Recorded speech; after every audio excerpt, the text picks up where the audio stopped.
Hello, everyone. Hello, my baby. Hello, my honey. Hello, my ragtime doll. I mean, I've been watching Looney Tunes this morning, but I'm Omar. I am back as always. Tough playoff loss in softball, but we fought hard. Ended the year with I think a 0-4-1 mark. Joined as always by my good friend and colleague Jackson. How's everything doing, Jackson? I mean, good weekend of college football as always. Seemed a bit more tame than usual in most aspects, but yeah. Oh, absolutely.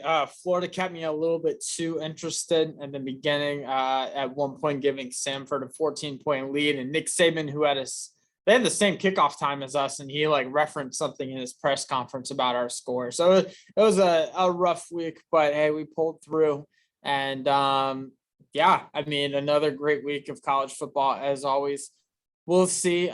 Cincinnati avoided an upset and all that, so we'll see how it happens with that. I mean, it's just there's nothing clear cut this year. Like there's no greats, you could say. Like Oregon, the Pac-12 and the Big 12 are all out, but like we're revering Ohio State, who lost to a team that is not good enough for the playoff. It doesn't make sense. So, but we'll see. We'll know a lot more in 2 weeks from, or really 1.5 weeks from today. So, Yeah, I mean, I will say this. We've been saying Liam Welch over the spring of Samford was the real deal. I don't know what's in the water out there in Homewood, Alabama, but they're growing quarterbacks there. Duck Hodges, former Steelers and Rams backup, now in the CFL too. I mean, that should be exciting for him. But Liam Duck, Welch looks up next. What was that? Oh, Duck. Duck Hodges. Yeah, Duck Hodges. Did I call him Devlin? I called him Devlin, didn't I?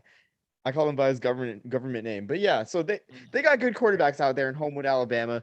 No surprise there. I mean, if you would watch Hardware in the spring, you would not have been surprised by the output of the Samford offense. And they almost beat Florida State too. So they just got to make the rounds to Miami to make the Power 5 trifecta in Florida, as in scaring teams off. But yeah. Don't compare Florida and Florida State. But yeah, no, you got a solid point. They Maybe. almost beat him in 2018. I Duck mean, Hodges almost beat him. yeah, that's true. So, I mean, if they can schedule Miami down there, Manny Diaz seems to have gotten his stuff together down there. So, but we'll see, man. We are closing quickly on the dates for all these college football awards, and man, we've got 3 great defensive awards today that we're going to talk about. The Thorpe Award, which goes to the top defensive back in the nation. I am scrolling down, the Butkus Award, that goes for the best linebacker, and of course the Nagurski Award, who goes to the most outstanding defensive player overall. We actually got their finalists earlier today, so it's just down to 3, which, I mean, you can probably fill in at least 2 of those spots with Davis and Thibodeau. We'll let you know the last one on there. But yeah, man, ready to get started on this one? Yeah, I mean, I guess do you want to start with the front 7, I guess? Well, I mean, not really 7, but just the up front with the Butkus Award, because I guess so Butkus Award is the best linebacker in college football. And then for when I was thinking about defensive awards to cover, I kind of forgot about the Bednarik Award, which is overall best defensive player in college football, along with the Nagurski. But starting off with the Butkus Award, any linebackers that really caught your eye out of the semifinalists that they have there? I mean, last year's Butkus Award winner, Zaven Collins, it was pretty clear cut that he was the best linebacker in college football. And I think the second player of the American to win it in this decade, the other one being Tyler Matakevich out in Temple in 2015. It's funny how there's always these I guess really season defining defenses in the American. Like 2015, you had Tyler Matakevich in that Temple defense with just so much talent too. And then 2020, you had Tulsa's defense with Zaven Collins having a couple of game clinching interceptions.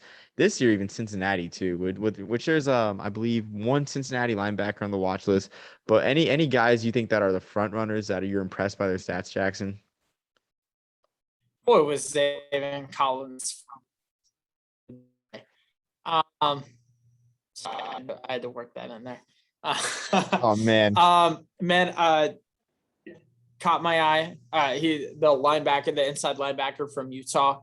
Something that really caught my eye, I'm sure it caught yours too. There's this phenomenal podcast. It's an interview with Luke, not just Hardware. It's an interview with Luke Kuechly on Move the Sticks, and it is some of the most insightful, half hour of dialogue about football that you can find. It is absolutely incredible stuff by Luke Kuechly. And one of the many nuggets that I got out of that one was that tackles for loss is probably the most underestimated linebacker stat. Devin Lloyd has 20 tackles for loss on the year, only 6 of them being sacks, which is just absolutely ridiculous. And 10 games played, 48 solo, which is also like an incredible number considering, 10 games played, he's averaging 5 solo tackles a game. So he's flying to the ball. He's flying to the ball in the backfield with 20 tackles for loss, 3 interceptions, including a pick 6. So he just seems to really, have it all, and doing that from the inside linebacker position is just all the more impressive. Lloyd was my first guy. I think he's a front runner for this award. I think he got robbed of being a finalist for the Nagurski, honestly. 20 tackles for losses. Yeah. Yeah, 20 tackles for loss it's impressive, really, especially in any season. Like you hit that with 12 games, it's impressive.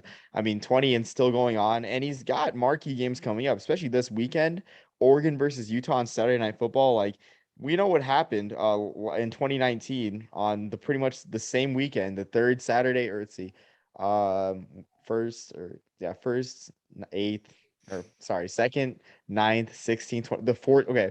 Yeah. The fourth Saturday. Well, this would be the third. That Well, pretty Army much the week. education really on display. Yeah. The week before Thanksgiving, the Saturday before Thanksgiving on Saturday Night Football, Oregon, Arizona State 2019. We might even have deja vu this year with Utah. And even then, Utah is pretty much in driver's position of for the Rose Bowl, even if they don't win that Oregon game or the Pac-12 title game, because they'd be the highest ranking Pac-12 team. So I think the stars align for Devin Lloyd. I don't think it's a runaway race because there's some other impressive guys like Chanal for Wisconsin, and Jack Campbell for Iowa too. But I think the 20 tackles for loss is just absolutely outstanding. No, absolutely. And I'm glad that you had him as 1-2, even without the little like Luke Kuechly thing of tackles for loss being such an underestimated stat.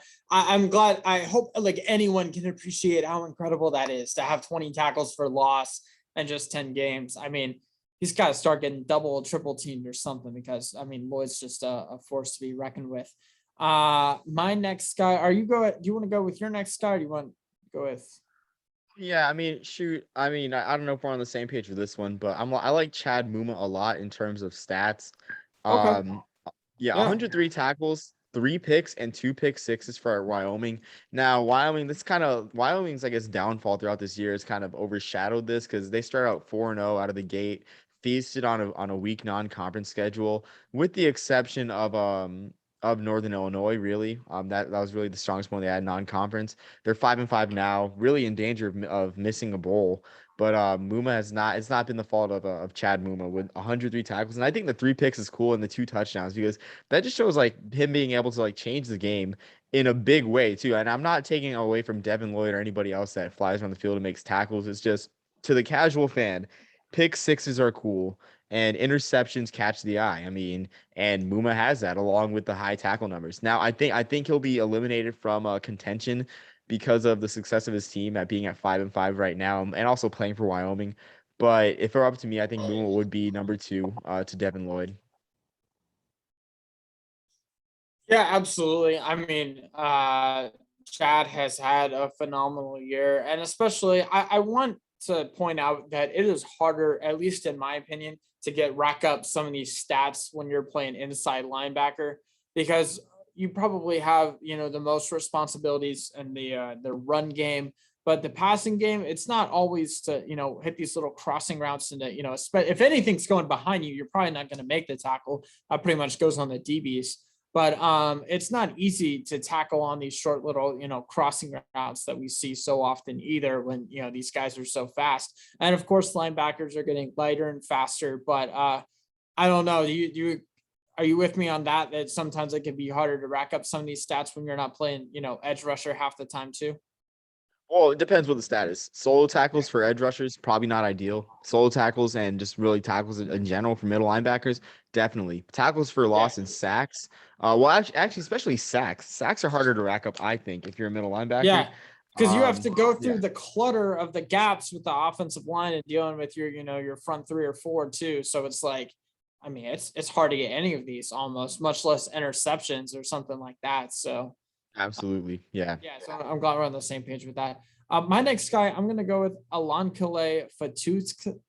Ah man, I knew I'd mispronounce it. I'll Alon. help you out with this. I'll help you out, Jackson. Olakunle Fatukasi. There we go. Thank you. What Omar said. From Rutgers, the linebacker from Rutgers, 85 total tackles, which is just absolutely ridiculous. 52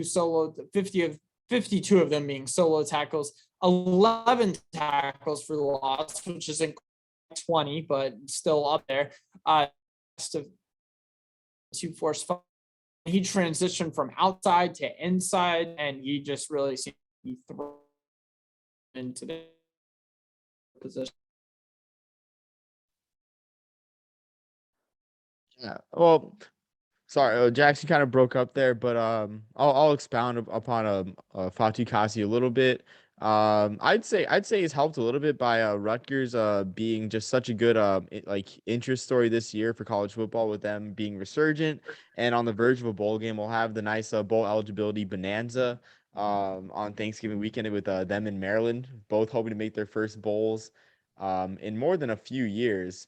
But yeah, Fatukasi's been a great story for Rutgers along that whole team. The 11 tackles for loss is what gets me, and I guess this is going to be a common theme for middle linebackers on this podcast, is like what they can do in the backfield, because one of the advanced metrics that I guess that analysts have gone to is stuff rate, which is the percentage of plays that get stopped at the line or behind it, and just shows the importance of the middle linebacker position to get those high stuff rates for your team. So Fatukasi, I guess I don't know if he'll be a finalist when cuts are made, but again, you just can't help but marvel at how good of a story it is. The 85 tackles are just ridiculously impressive. It shows how much you're flying to the ball. And the two forced fumbles and pass defended and all that is great. But I mean, like I said, since he's transitioned to middle linebacker from the outside, he just seems to be thriving with that. And I mean, hopefully we'll see it from him the rest of the year. Absolutely, especially next weekend with the 5 and 6 bowl bonanza next week. We'll be talking about this after the weekend. John and I on the Northeast Bowl Rush. Pretty excited. We're both pretty excited about that because we think the winner goes to either the pinstripe or, worst case scenario, to the Guaranteed Rate Bowl. The Big Ten says screw you, go to Arizona. But yeah, I guess on that note, going to I guess my next player. I'm gonna stay in the Big Ten here. Actually, no, I'm gonna go with Damone Clark and just expand later on in the Big Ten linebacker situation. I'm surprised you didn't go with Damone Clark, Jackson, because he's got 119 tackles so far, an average of around 12 per game. The sacks aren't there, but he's just flying around the ball. Of course, everything happening in LSU with Coach Orgeron getting being told to take a hike at the end of the year, and just a disappointing year for LSU in general has hurt his cause, because I mean we haven't really heard we haven't heard much about Damone Clark, but I anticipate him being a finalist too. I do think so. At the moment, I think my two surefire finalists are, um, excuse me, shoot, are Devin Lloyd and Damone Clark are my two surefires, and then I don't know if that's the case for your guys, but yeah, like you can't beat 119 tackles, and I think if he averages 12 a game, he's on pace for 144. But depends on how long he gets played against Louisiana Monroe. It might exceed that, honestly. I do see Louisiana ULM making that game a bit close, honestly. Might be a hot take, but I think they'll make it interesting in the first half. But just a brief aside on Damone Clark's playing time. No, absolutely. Clark has had a great year, and in a conference where it's not easy to succeed on defense with these offenses getting more and more explosive. This is not the game of the century 9-6 LSU Alabama games anymore. Like, these are explosive offenses that we're seeing. So for him to put up those kind of numbers is very impressive. I'm going to go with a guy for my third guy, and I think he probably will end up being a finalist. One guy I just wanted to mention, because we can't go through all, I mean, was it 10, 15 finalists or semifinalists for this? One guy I did want to bring attention to is Darien Beavers, the linebacker from Cincinnati. I've been high on Cincinnati all year. Well, especially Desmond Ritter, but Cincinnati as a whole. 53 tackles, 6 tackles for loss, 2 forced fumbles, and 2 fumble recoveries. Ideally, we would be able to pop into all 22 on all of these games for each of these guys and just kind of evaluate. Unfortunately, neither of our lives really allow for that right now, at least. But one thing that I've seen from some in the scouting community is just how explosive and what a physical skill set he has. Man, he is going to be close to a 40-inch vertical jump at 260 pounds, which is just ridiculously scary. It just shows you when you're facing that guy with that kind of explosiveness. So Beavers really seems to have the skill set. The numbers quite aren't there.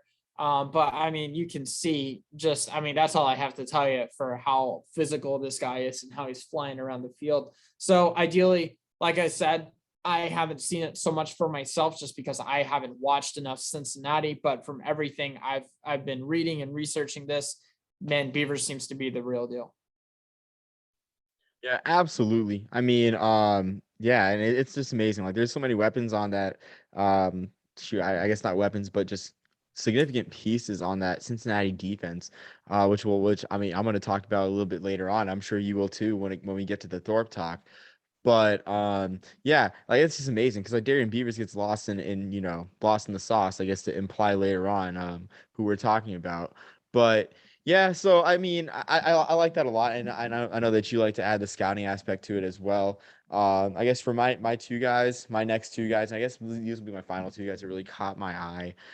So I like Jack Campbell and Leo Chanal, both out of the Big Ten, both out of the Big Ten West actually, with Chanal coming from Wisconsin, Campbell from Iowa. Jack Campbell fits that Iowa team really. 97 tackles, just flying around the field, playing for a great defense with the offense that doesn't always, carry their end of the bargain. That doesn't always make their end of the bargain come through, as we've seen this year, which has hurt honestly his candidacy for this award. Because if Iowa's still like if they're in the top four, especially at number 2, like they were earlier in this year, I think we'd be ringing the praises of Jack Campbell. Potentially even with how anemic that Iowa offense has been at times, we'd probably be saying Jack Campbell was a Heisman candidate in the sort of way that Manti Te'o was in 2012.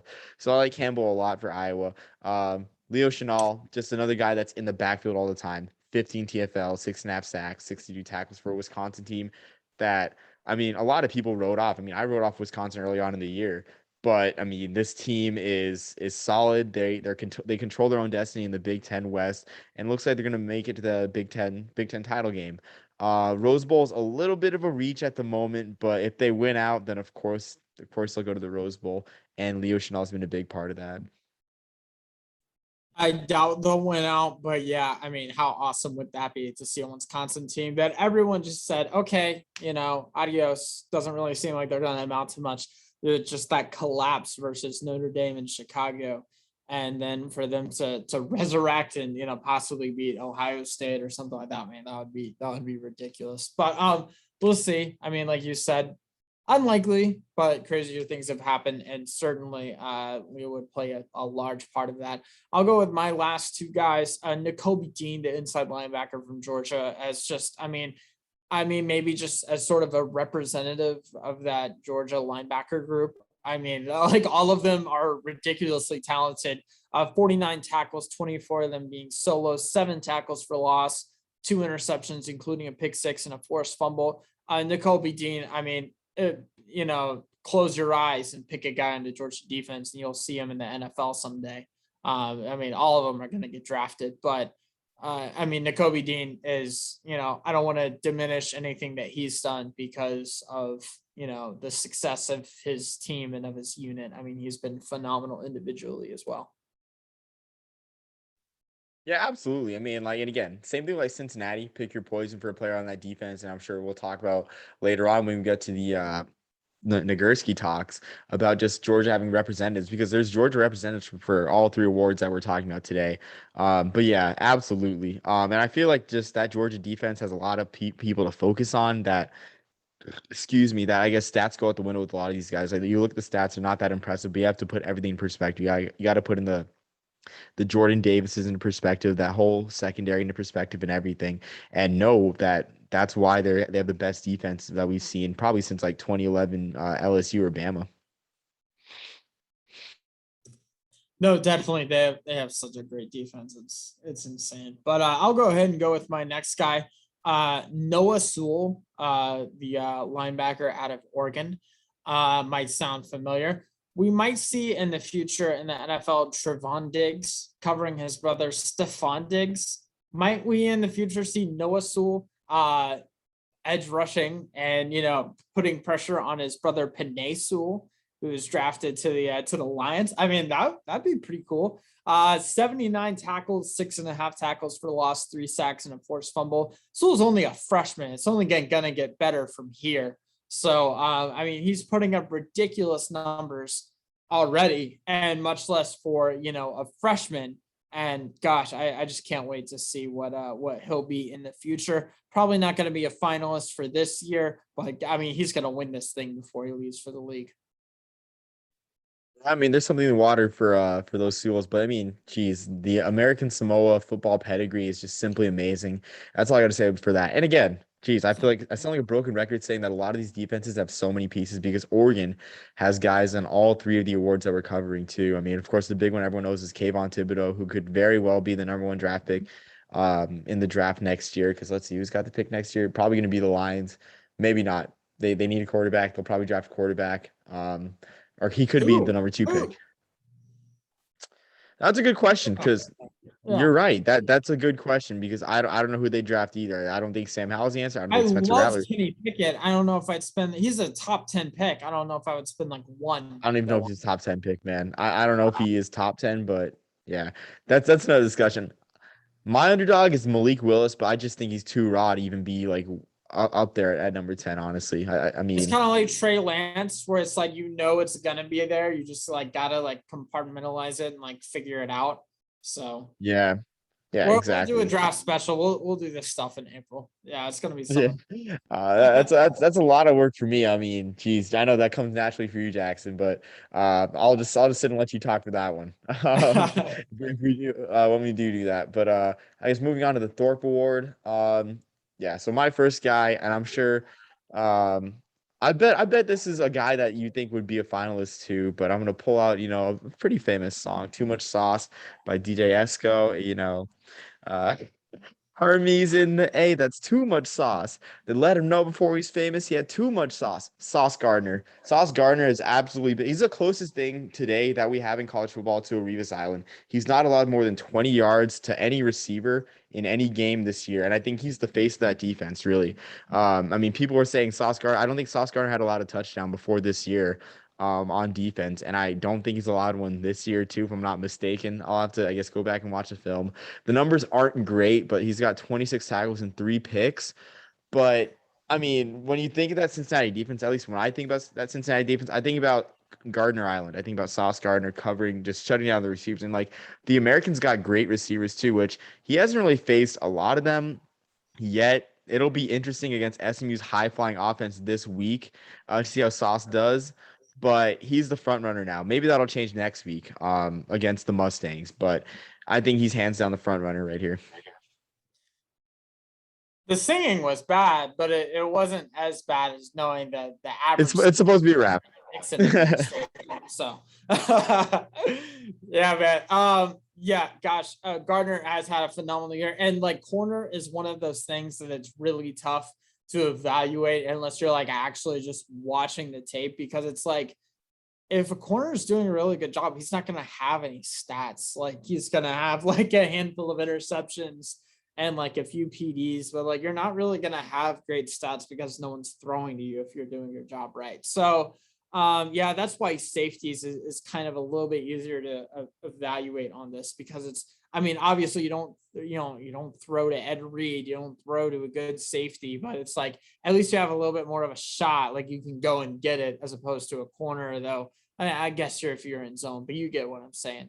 So, man, I'm going to go with a guy that gosh, what a phenomenal year he's had. I can't believe that. I mean, I think he was a semifinalist for the Nagurski, but we'll see that later. Kyle Hamilton, the safety from Notre Dame. Just an absolute phenomenal year. 19 solo tackles, 0 forced fumbles. I mean, you don't get too many of those as safety. Anyway, 3 interceptions and 4 PDs. Again, the stats aren't great, but Kyle Hamilton, do you remember that game? I think it was against FSU, I want to say, where it's like he's no, it wasn't against FSU. I can't remember. He was like flying, like he was on the opposite hash, and like the quarterback like threw it of whoever they were playing, and like he almost ran to like that opposite sideline to pick it off. Like it was just a ridiculous, performance that he had on just even that single play. I want to read you this real quick. I got this from we were just talking about how, I bring the draft perspective in this a lot, but anyways, the scouting report from him, from the Draft Network, I believe it was, versatile, can line up all over the field, fluid considering he's 6'4", great short area burst, physical in the run game, and disciplined in his gap assignments. And one thing that really stood out to me as well, just in kind of watching some of his highlights and stuff like that, is that he can line up all over the field. He can line up in the box, and where he's, again, physical in the run game. He can, when he's playing, single high or, shell, he can do that. Like it's ridiculous how much he can do. He does tend to bite a little bit on a lot of the play action stuff because he's just so hyper aggressive, which, he'll get bit on that later on. But he hasn't, gotten bit on it too many times. Like he's just so aggressive. He's so fast. He's so physical. Kyle Hamilton, I think, is the best safety in college football right now. So I agree with that for sure. Hamilton's got what it takes at the next level to really do great things, honestly. I know he's high on like a lot of draft boards, but you mentioned a player like Hamilton, and I have to counter with a guy like Jalen Peter out of Baylor, who plays the same type of way, very aggressively. And that's my number 2 guy, because you can't beat 14 that's my TFLs number 2 guy. Yeah. I mean, that's the thing. I know Hamilton's got the name brand. And I feel like a lot of these awards end up not being who has the best stats. It's at least positional awards. Well, for defense, like not who has the best stats, but it's like who has the biggest name on defense that we can give this award to. In very rare cases, do we have a guy that I guess was a huge name in preseason. Like I guess the one I default to all the time was like Zaven Collins and Tyler Matakevich being like group of 5 winners. Where like Matakevich had 3 years of good work in his career at Temple, but he wasn't a household name. He really earned that one. Most years it's like, I guess it's not like that, where it's like there's guys with like really great stats, honestly, too. Like 2018, I think leading tackler in FBS was a guy named Brighton Barr at UMass. But I don't think he was a finalist for the Butkus Award. I guess someone else got it. So I think it's a lot of brand name recognition. But Peter's playing the same game, 14 TFLs, 3 forced fumbles for Baylor. And you mentioned that Baylor run game, that Baylor run defense as well. I mean, like that Peter's the face of it, a safety too. I mean, plays great downhill. I mean, you can't argue with the 14 TFLs. And yeah, Kyle Hamilton's the huge name at safety in America in college football. But Peter's just got better stats, so I got to go with him at number 2. And I want to hear your case for Peter at number 2. So one thing that I really like about Jalen is him playing nickel predominantly most of the time, right? And like it used to be obviously like, oh, nickel is kind of the exception when it's an obvious, 3rd and long, something like that. Man, last year in the NFL, at least I couldn't find a similar stat for college, but nickel defenses were used. I mean, it was just 0.5% away from 60% of snaps. So like this is your base defense now, is 3-3, 5. That is your defense now. So, and the one thing that comes with being a nickel is not only are you a starter for most of the time, you have so many more run game responsibilities than, a Revis Island or someone like that, or a Foster Sauce or whatever you said. So, but yeah, man, no, absolutely. I mean, he has had such a great year. I mean, look at his game against BYU. He had 9 solo tackles in that one, a sack, 2.5 TFLs, a forced fumble. I mean, he is just phenomenal. And he's probably as best of a blitzer as there is in college football right now. That's not an edge rusher. I mean, he is just, or you get what I'm saying. He's as good as, rushing the passer as almost anyone else.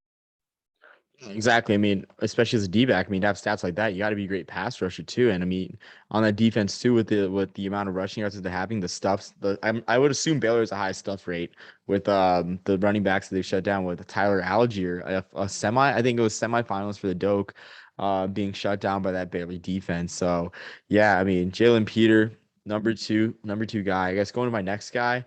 I like versatility with the swords in my defensive back. Being a former defensive back in high school, I'm like, I mean, coaches like versatility guys that can play the run game too, and not just play the finesse game in pass coverage. Like I like a lot is I like Jalen Foster for South Carolina. I think that's my number three guy because he's got 5 picks, 5 TFLs, gets in the backfield. But he's got 80 tackles too, so he flies around the field.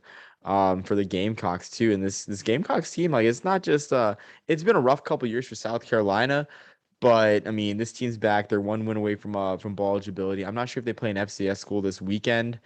I would assume that they do because most of the SEC does that before their rivalry week. Or not FCS, but just either Group of Five or FCS. But they could pretty much be in a bowl game this year under Shane Beamer. It is, I think, is it Shane Beamer's first year or is it his second year? Yeah.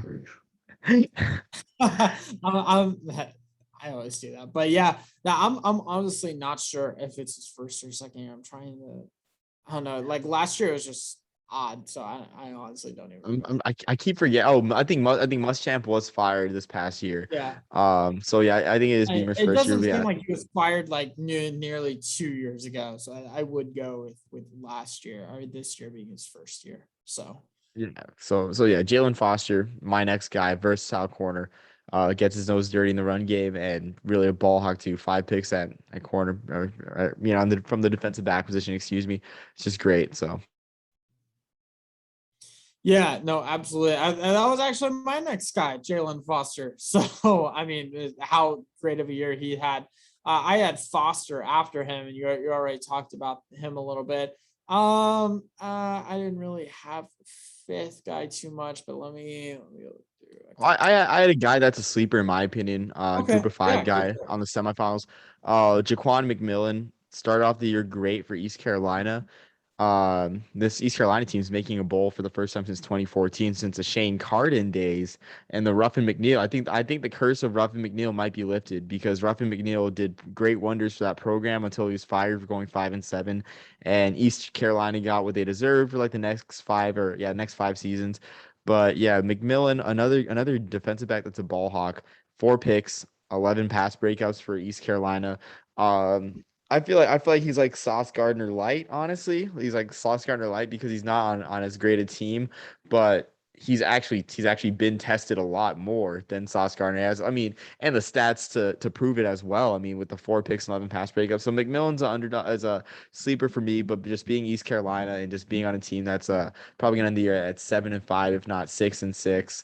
Kind of it hurts his cause, especially when you're playing the American. Well, think about it. Like a group of five guy hasn't won the Thorpe Award since Greg Myers, the Colorado State grade in 1995.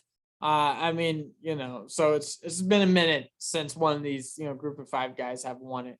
So, but I mean, we'll see. We'd love to see him be a finalist, and deservedly so. But I think if anyone goes and represents, it's going to be it's going to be Sauce Gardner that represents the group of five, if anyone does. So I'll go ahead and go with the guy that I was very surprised that he wasn't on this list. I know I'm a little bit biased, but Kaiir Elam has had a great year.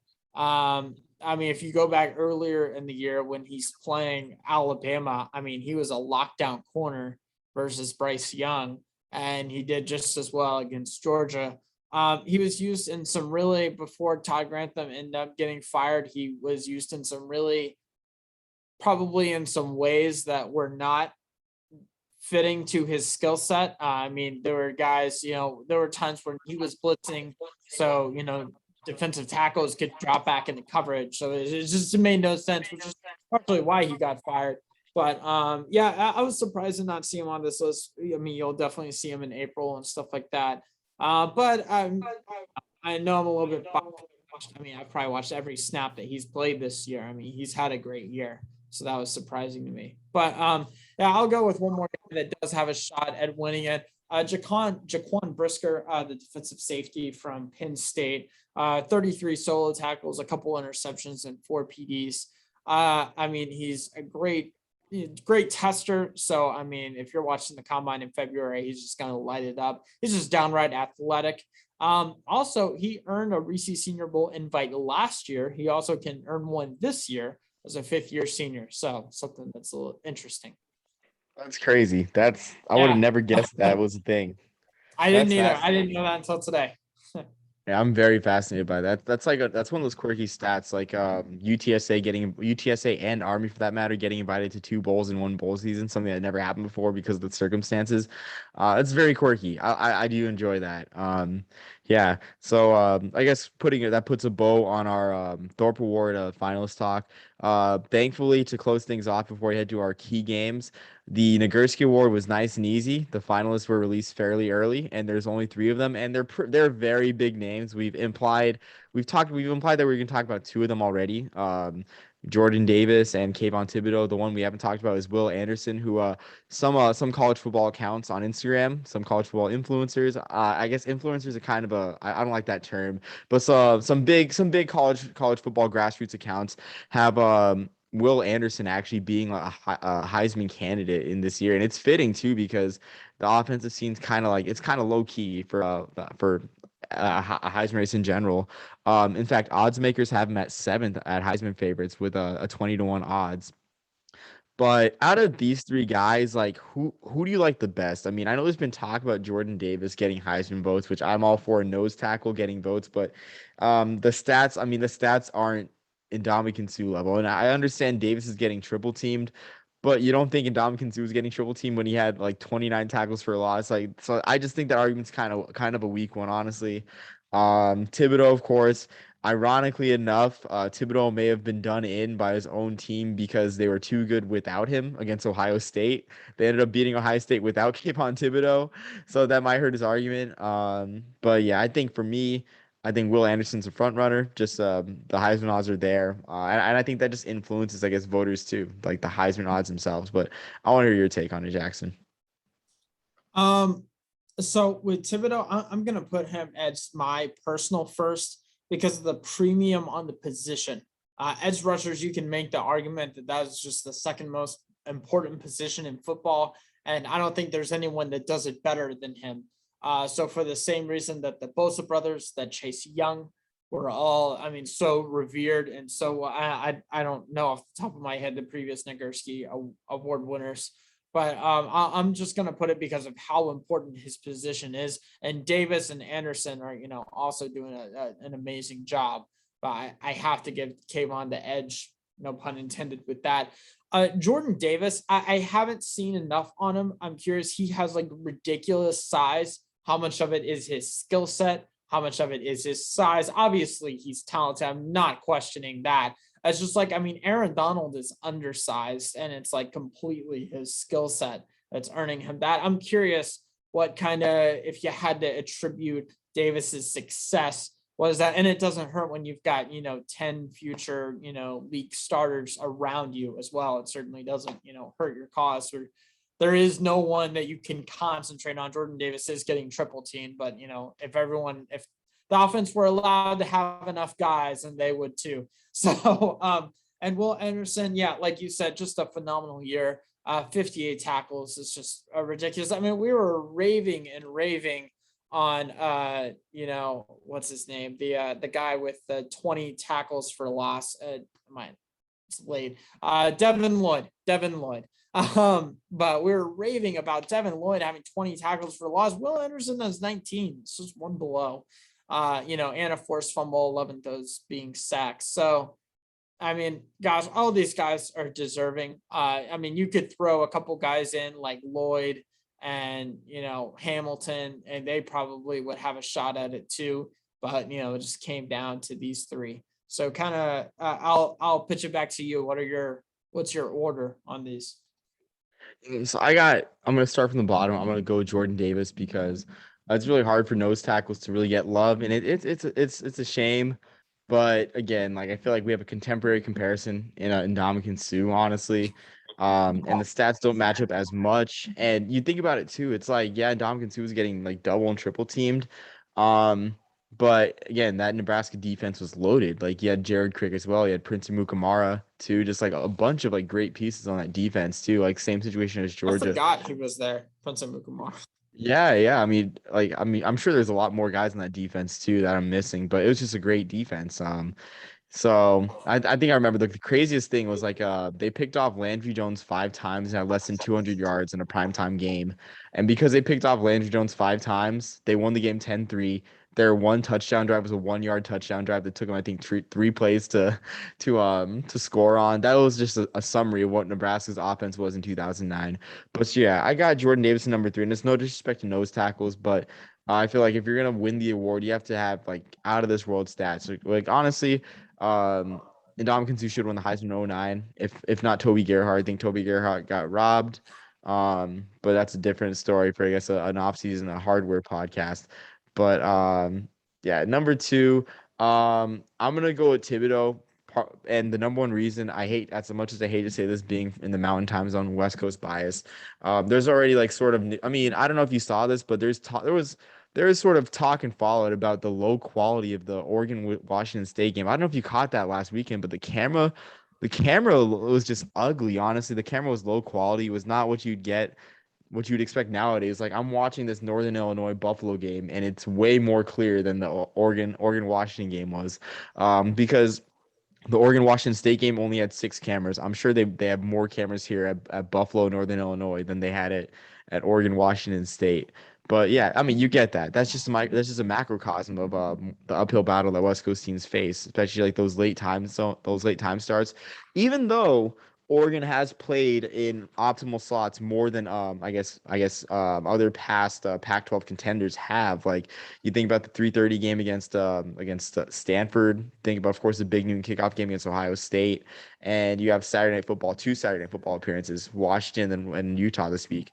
But again, this all goes into the West Coast bias where it hurts, and where Thibodeau could very well, be a better player than Will Anderson. But a lot of writers go to bed early and they don't do their jobs. And I'm not calling anyone out, but it's just the nature of it all. So Thibodeau 2, and then number 1 Will Anderson, because of course Alabama. He's already being listed at Heisman odds at number 7. Some people have him higher depending on who you ask. And again, he seems like the heart and soul of the Alabama defense, and it is Alabama too. Like when you think defensive players and defensive prospects, you think Alabama, because I can't even like start to name the amount of guys that I know are from Alabama in the Nick Saban era. Like, and that's just that. Yeah, no, that's a completely fair point. I didn't even think about that. I mean, you grew up closer, to the West Coast, so you would know more about that than me. I did see a bunch of stuff on Twitter about the Oregon Washington game with that. I had it on. I was watching some, another guy was watching San Jose State, so I wasn't really paying too much attention to it. But I did see that all over Twitter, so I'm glad to know that's what it was. But yeah, we'll see. Hopefully the writers, and people that vote on this do their job and stay up, and if they can't stay up, watch it the next week. But we'll see. We'll see who wins these things. I mean, it seems like it's always a lot of bias involved, so I wouldn't be shocked if there's Will Anderson. Not to say Anderson's not deserving, but you get what I'm saying. So Yeah, exactly. I mean, and it's always a shame. Like I guess like I was talking about Toby Gerhart and Mark Ingram. We have a Bama player and we have a Pac-12 player. Derrick Henry and Christian McCaffrey. Even more recently, we have a Alabama player and a Pac-12 player too. Like it just seems like that's what happens. And in the 21st century, that should not be what's happening. That should not yeah, be a thing. It's West Coast bias. So I agree. yeah, I mean, yeah, it's just how it is. But yeah, should be interesting defensive race, and I know we're coming up quick. It's crazy how they're already releasing semifinalists and some awards with finalists too. So it's pretty cool. It's exciting. It's bittersweet, really. Well, I'll just say it's bittersweet. So yeah, you want to? I guess No, shall we go? it is. It's Yeah. bittersweet. I mean, I love seeing these awards like wrap up, and as we get closer, we know we'll get some more and more of the finalist lists and stuff like that. But I mean, also, I just wish we had this all year. So yeah, man. But we'll go ahead and transition into our games of the week to watch. Omar, I think pretty much this slate is really FBS light. There's not really many great games in the FBS, as evidence that they're going. Game day is going to Ohio State, Michigan State, and ripping off Montana and Montana State. But I'll let you talk about some of those games in the FCS level, and then I'll do the FBS that are what we have. Yeah, so I'm gonna start with pretty much the crowning rivalry of the weekend because of course it's the last weekend of the FCS season, excuse me. You got the game, you got Harvard, Yale, and who can forget the last time this game was played? You had the protests that delayed the game by an hour, a game that I was present at. I remember seeing fans trickle onto the field and thinking this must be a prank because Harvard and Yale are known for their pranks against each other.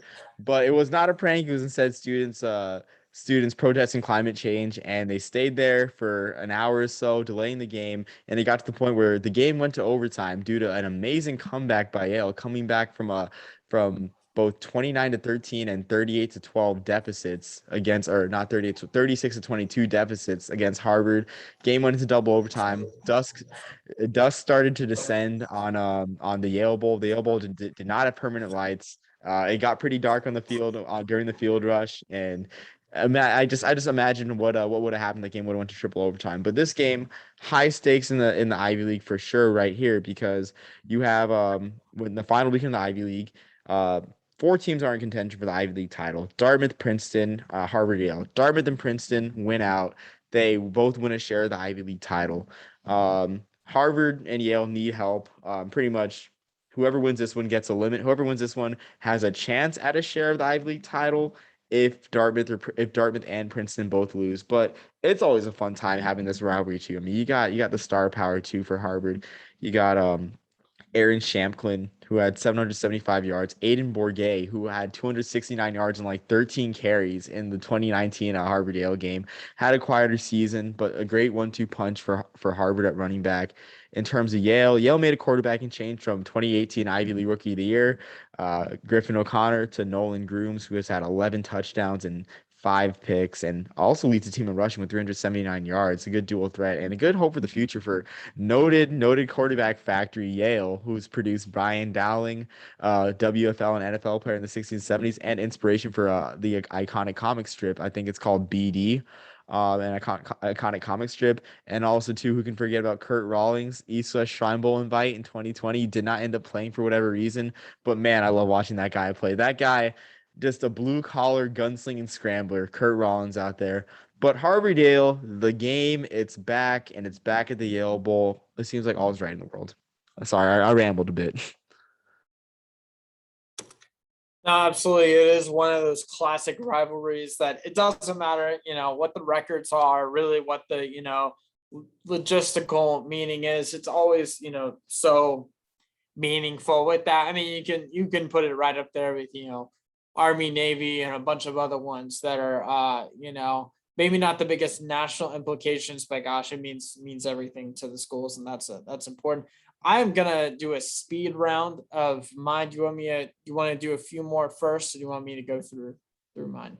Sure. I mean, it's rivalry week in I've got FCS. four that are all from the same conference, just because things could really shake up in one Power 5 conference. So I'm just gonna kind of go through all those on one. So Sure. That okay. works. I mean, it's rivalry week in the FCS, so I mean, I'll go to the next one then. So I mean, I'll go to Lafayette Lehigh. Rivalry, the 157th playing of the most played rivalry in college football. 157th meeting for Lafayette and Lehigh. These teams kind of had it down here. Everything's to play for in this game. On paper, it wouldn't seem that way with Holy Cross clinching the Patriot League last week. Excuse me. But Lafayette and Lehigh play each other. Lehigh's had some struggles this year. They've won 2 in a row though against Bucknell and Georgetown, so they're starting to figure it out. But just a great rivalry. Two teams with solid defense. Well, yeah, solid defense. Is struggling a bit on offense. Lehigh averaging 11 points per game. They didn't score a touchdown until, believe it or not, their 1, 2, 3, 4, 5, 6, seventh game. They had not scored a touchdown until their 7th game. But they figured it out on offense. But yeah, so another great game to watch. ESPN Plus, who has the rights to the Patriot League, will broadcast that one. That one's always regionally broadcast or locally broadcast. Another good rivalry there. We're both ashamed about this one. We're both sad about this one. But the Brawl of the Wild, we're sad that Game Day didn't pick Montana versus Montana State for College Game Day. I mean, they could have really done something different with both schools having great years. out in the Big Sky with I'll have to check the records for Montana really quick. Did not have that ready. But I know Montana State has one loss. They beat I think they beat Eric Barrier in Eastern Washington. Really solid defenses all around. Should be a tough battle. That one also is on ESPN Plus, I believe. As I'm pulling it up right now, I know poor preparation on my part, but Montana State is always very competitive. You know, Montana beat Washington this year. Really great defense. Yeah, that one is on ESPN Plus at noon, Mountain Time. Uh, yeah, so that team, and looking at the statistics for them, for at least Montana on defense, Montana, you know, they have a strong defense. They are allowing 13.3 points per game. And then Montana State on defense as well, doing really, really solid stuff as well. Geez, sorry, I should have this prepared while we're talking about the awards, but yeah, they ended up beating Eric Berry, who we talked about in the spring. We talked about in the fall during our Walter Payton podcast. Just a great quarterback there, probably the best in FBS, if we're being honest.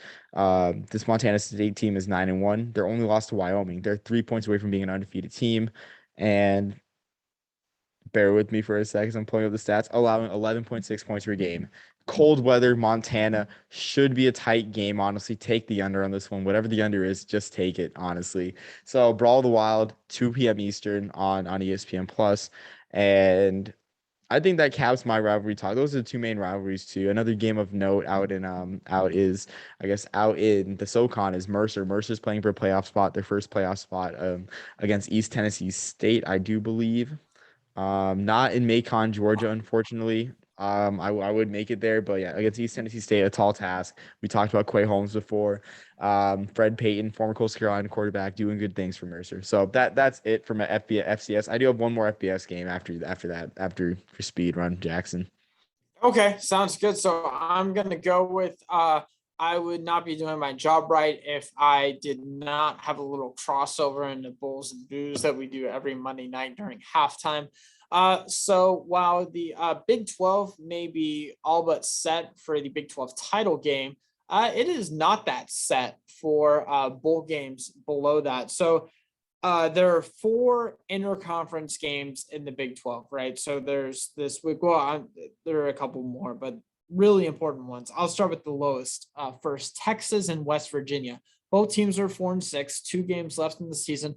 One of them is more than likely to make a bowl. The other one is not. Horns down, Omar. That is correct. So that's going to be a game to watch. Both teams in desperation mode, as Texas has lost 5 in a row, which is just crazy to say.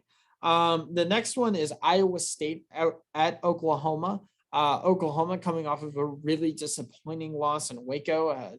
Lincoln Riley might say an infuriating loss, which he was mad about Dave Aranda electing to kick the field goal as time expired. But just 3 years ago, he kicked a field goal up 40 points or something like that with like a minute left. So much for player safety when you're winning, right? Can I interject, Jackson, really quick? Can I interject? Yeah. May it also be noted that Lincoln Riley was on the staff, if not the head coach, when Baker Mayfield made his famous "You forgot who Daddy is. Now I have to spank you" comments against Baylor too. So I just wanted to interject that. Felt like a good time to mention that iconic moment. It's a perfectly appropriate time to mention that. Of course, yes, it is. It always is. And we saw how Baylor just gashed with Abram Smith, Oklahoma's run defense. The run defense that's looked good so far this year until the Baylor game.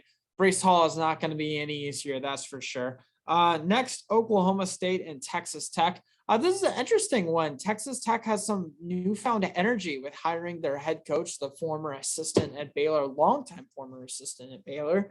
And there is a newfound light at the end of the tunnel for this Texas Tech team. He has already won over the locker room. It's really something to see. Where the up and coming head coach for a team comes in mid-season, and I mean, not really doing coaching duties since it's the middle of the year, but he is really, and he, is coming from outside the program, but he's bringing some energy, and the game is in Lubbock, so it's going to be interesting to see if Oklahoma State can avoid an upset alert there. Finally, Baylor at Kansas State. This is a pick'em game for a reason. Baylor Obviously coming off of the high of the win against Oklahoma for the first time in a while.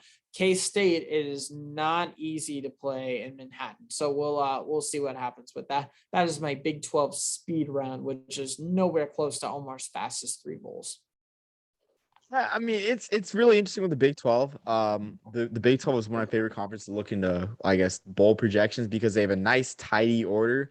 They don't do pools like a lot of the other conferences that they convene. It's literally all right, this bowl picks first, then this bowl, then this bowl, and so on and so forth. So this week will tell a lot as to who's going where. I think we have a pretty good handle on a couple bowls, but otherwise, like it's a mystery for a lot of other bowls too. And done some writing, and we'll be continuing to do writing for a lot of these bowls too, as sort of, I guess, an extension to Monday Night Football bowls and booze. So And two shameless if plugs you're there. looking for Baylor to go to the conference championship, their most likely path is for Oklahoma State to beat Oklahoma. That game hasn't already happened, right? I don't think so. Bedlam hasn't happened. No, that's final week of the season. That's rivalry weekend. Yeah. Yeah. So, I mean, that's their most likely path. They just need Oklahoma to get a second loss because obviously Oklahoma State beat. They are already beaten Baylor when they played at OK State. So they're probably not going to lose 2 in a row when they're 9-1 on the year. So they're looking for Oklahoma to drop another one. Otherwise, I mean, we'll see a repeat of Bedlam 2 weeks in a row. Yeah, exactly. I mean, and again, like, what's not to love about Bedlam not having real implications? Like, you gotta love it. It's really awesome to see that rivalry just be a huge game again as well. I guess going on the other end of the spectrum, well, not really, because if you like points, then I guess you like this one for sure. But another rivalry in the MAC being played on a Saturday, surprisingly, this weekend. You have the wagon wheel game between Akron and Kent State. Now, Akron suffered in the past few years. They suffered some tough losses, but this is a team that's competitive and scrappy. They were very competitive against Eastern Michigan, very competitive against Ball State. They were a fumble out of the end zone actually away from winning that game.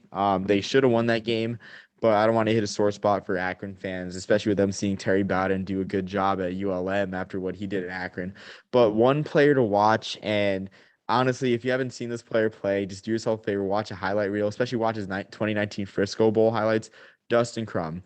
Dustin Crum for his career is he's one of the most mistake-free quarterbacks and just best dual threats in the country, I think. He has 48 touchdowns and only 8 career picks. In 2019, he had a 20-2 interception ratio. In 4 games for Kent State in 2020, he had 1,181 yards and 12 touchdowns and 2 picks.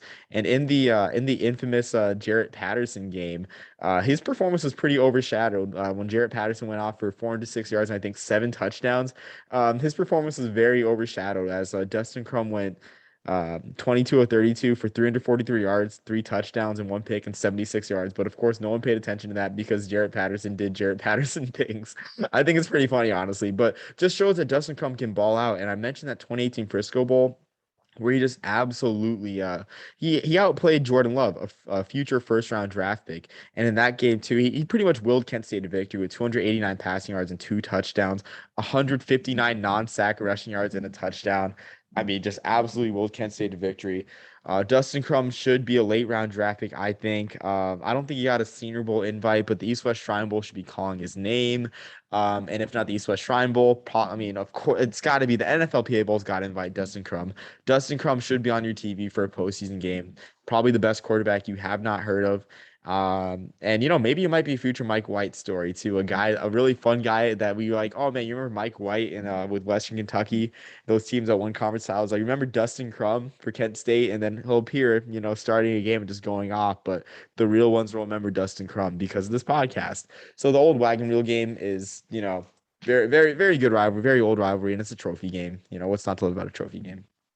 New York Jets fans, you heard it here first. Dustin Crum will be your sign of hope in about 10 years. So maybe not that long, maybe a little bit sooner. Yeah, man.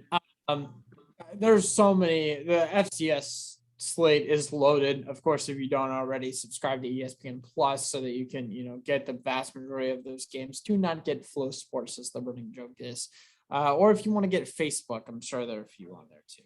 So I'll Oh, go I with. got a couple more. Okay, how much more do you have? Oh, shoot. Yeah, go for it. I've just got one more. Yeah, go Oh, for it. one more. Okay, yeah, no, go ahead. Sorry, I thought you just had the Big 12 speed round, but yeah, no, go ahead. Oh, no, my bad. I've got and this has more to do with the location than anything, because I think this could maybe not only knock out a team of the playoff talk, but knock in Cincinnati for good. Oregon at Utah. Utah, that is not an easy place to play at all. Nope. 6:30 on ABC. Omar, do you remember a couple of years ago, or maybe it was last year? I can't remember. There was a Saturday night game on ABC. It was on the road. It was ugly. Oregon losing to Arizona State because the Yep. Pac plays so many conference games. I think it was 2 years ago, actually. They play so many conference games, and Justin Herbert and company got upset on the road.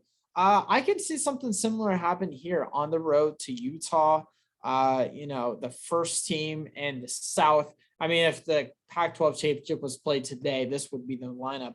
So it's going to be interesting to see. And I think it might be close, if not an upset alert, or if not an upset by Utah. It'll be something to watch. And I mean, the Cincinnati talk is going to get real if the Utes pull this one off. Yeah, so I mean, it's interesting. Like, so here's the way I feel about this game. If Utah doesn't get them now, then they very well, I think it's likely that they get Oregon the next time they play. It's so hard to beat a team twice. Even though the Pac-12 title we will be in the Roomba in Las Vegas this year, and not on a campus site, but it's just so hard to beat Utah the way that they play. I mean, this is a different Utah team too. I mean, Cameron Rising can sling the ball. This isn't the run heavy team that you've seen in the past, in past years with Utah, but very exciting game. And I'm just glad this one's a night game and not Michigan State, Ohio State. Nothing against the Big Ten, but it's like, let's get the Pac-12 getting these primetime games, honestly. Like, especially with Oregon having just a signature year this year under Mario Cristobal, which, I mean, speaking of Mario Cristobal, it's amazing how far FIU's fallen in terms of football with the whole Butch Davis fallout. That's amazing too. It makes it even more amazing too that that FIU Miami game that our friend Rich Waltz called. That pretty much someone said that FIU beat Miami in hand-me-downs, which is wild to think of. But yeah, so that one's that's the game of the weekend. Honestly, too, it's like it's hard. You understand why they went to Ohio State, Michigan State. You wish they went to the Ball of the Wild, but even then, they could have gone to Salt Lake City for this one because there's so much. I mean, honestly, this would have been a better game to go to instead of UCLA Oregon. That's my hot take. But yeah, so huge game for sure there. I'm gonna go, I guess, a little bit lower in the scale there too. Still a huge game with I mean, just solid implications too. Not really New Year's Six, but Louisiana versus Liberty.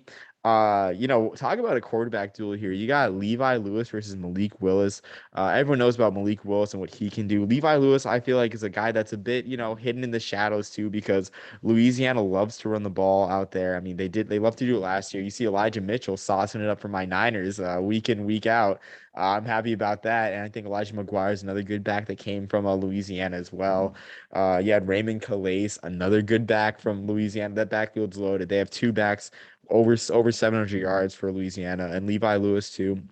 He's got 18 total touchdowns, just 4 picks, 2,100 passing yards. And then you know about Malik Willis, but these teams are coming in with good records, 7-3 for Liberty. Louisiana is ranked, I think, the coaches in the AP poll, and they very well could finish at 12-1. And we love, love, love the Camellia Bowl. To talk about it, they look prime for the Camellia Bowl, a Christmas Day appearance there, wrapped in red like Kelly Clarkson. But yeah, so that one's an intriguing game at 4 o'clock Eastern time on ESPNU. More so for the quarterback matchup because Malik Willis, man, 2,159 yards passing, 21 touchdowns, 755 yards rushing, not even accounting for sacks or accounting for sacks. I mean, he should have way more, not accounting for that, 10 touchdowns. Just Malik Willis does it all. And honestly, Louisiana might be on upset alert here because that game is in Lynchburg. So yeah, that's one to watch for.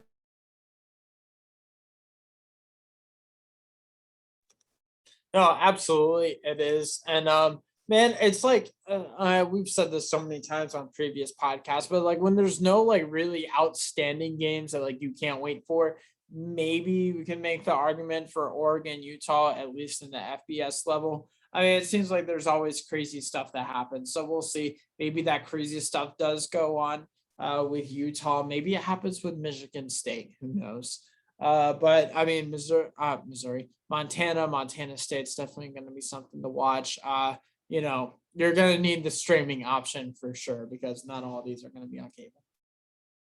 So I got one more last one, and I think honestly too, this one is kind of it's kind of sad. I guess it's kind of sad that this one's been I guess behind the shadows, but you got Purdue versus Northwestern at Wrigley Field at the friendly confines. You got the Ivy Wall.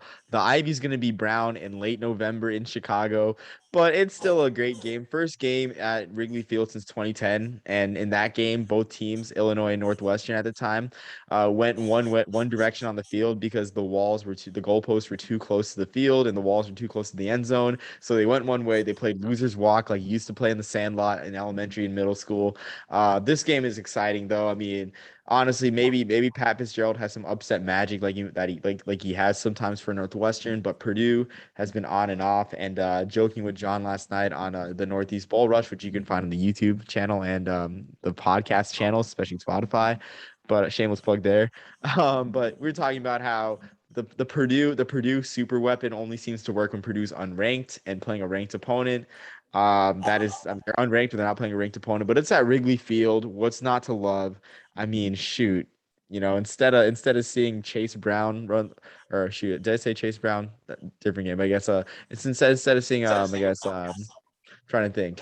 At quarterback, they got Aiden O'Connell. Instead of seeing Aiden O'Connell, you can imagine yourself watching Sid Luckman sling the ball for Purdue out in Wrigley Field. I mean, imagine Gale Sayers out there playing running back out there for Purdue, and instead of David Bell, I mean, imagine I know who was good receivers for the Bears. So I'll stop naming old Bears players, but like Butkus, the ghost will come out in Wrigley Field. Martin, did you notice that the two bowl games that are in ballparks, the Fenway Bowl and the Pinstripe Bowl, are both on the same day? I thought that was interesting. That's going to be a glorious day.